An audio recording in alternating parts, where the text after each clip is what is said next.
I was gonna put this video up yesterday because of SM2 being shut down by Activision, but good call I didn't. Now Xlabs has met its fate, as well with the possibility of Plutonium being next. This is truly a bad time to be a fan of Call of Duty, especially a fan of the older titles, as Activision charges anywhere from 20 to 60 bucks for these unsupported titles. So without further ado, type an F in the comment section as we talk about Xlabs and SM2. And if you enjoy what you see today, be sure to sub to the channel. Okay, let's continue. I'm not really surprised this happened, right? It's just really sad to see. You know, don't get me wrong. I could have seen this coming, but not in a sense where it was around the corner or even somewhere down the line. In fact, I thought the only way the clients would ever get shut down is if there weren't enough players to justify server cost or something like that. For those that don't know, SM2 and XLabs were projects created by passionate fans of the older games that wanted to keep them supported and updated. SM2 was going to create a sort of all-in-one experience using the Modern Warfare Remastered engine,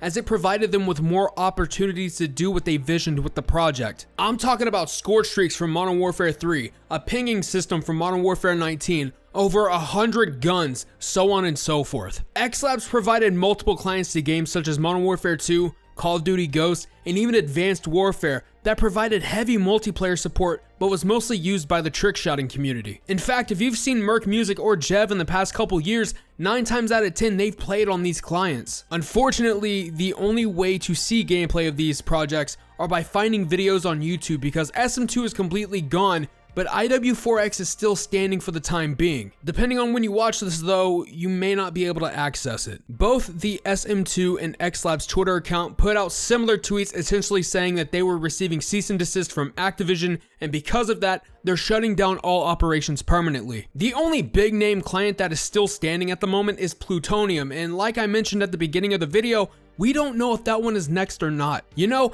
Activision really has to be feeling some kind of way in order to go after these projects. I understand that they more than likely have crossed a line in legality by not requiring any of the games to be purchased in order to play the clients, but I made an argument saying this: who the fuck is wanting to spend $20, $40, or even $60 on unsupported COD titles that are 10 to 20 years old?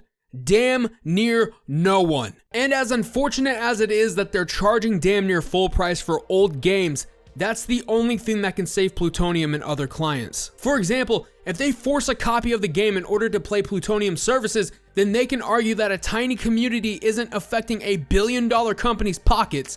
It may be too late for that though, but who knows? Going back to what I said at the beginning about not being surprised, Activision and Blizzard are known for coming after projects that give their older titles purpose. It's safe to say that if they don't make it or don't support it, you shouldn't be playing it. For example, Blizzard came after a private World of Warcraft server back in 2016 named Nostalrius that utilized a lot of the game's vanilla experiences without needing players to download any expansions. But because of that though, Nostalrius violated Blizzard's terms of service and sent out a cease and desist to the team, which prompted them to shut down the service only after 1 year of operation. It's highly likely that SM2 and XLabs violated Activision's terms of service, and with their TOS being somewhat of a blood contract that follows you for the rest of your life, anything they did resulted in a cease and desist. For my final thoughts, as if I haven't been giving them periodically throughout the video, I think this whole thing is a load of horse shit. I genuinely do believe that Activision can give a Frenchman's fuck about these clients using games like Modern Warfare 2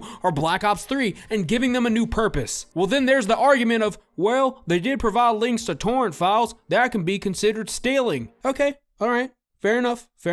But let me present you with these articles where Activision basically plays the reverse card, but ends up having draw fours and eventually wins the scummiest game of Uno. What's crazy is that I even heard Jev, a die-hard fan of the franchise and one that skyrocketed his YouTube career, say this. They're like, well, it is Activision's property. Can I just say it like this? I don't give a fuck. I don't care if it's their property. They don't use it anymore, they don't support it anymore. And instead of allowing people to enjoy it, they would rather try to shut down every single way that there is to possibly play it, because they know that their current games are worse. And no one should care if they get stolen from, straight up. They make plenty of money, they steal other people's shit all the time, fuck them. You know you've shit on your entire community when you've got people like Jev saying this, and from my understanding, he's always remained somewhat hopeful about the future of COD. He went back and clarified in his most recent video, and I'm paraphrasing when I say this of course, that Activision aren't scared of these clients, but since they can't profit off of it, they don't want it around, and I 110% agree with that. He's also saying that he's not putting this on the devs, and I think that's something to take away from this as well. You might also be saying, well, Blackout, you're reaching. Okay, I'll do this one for you, all right?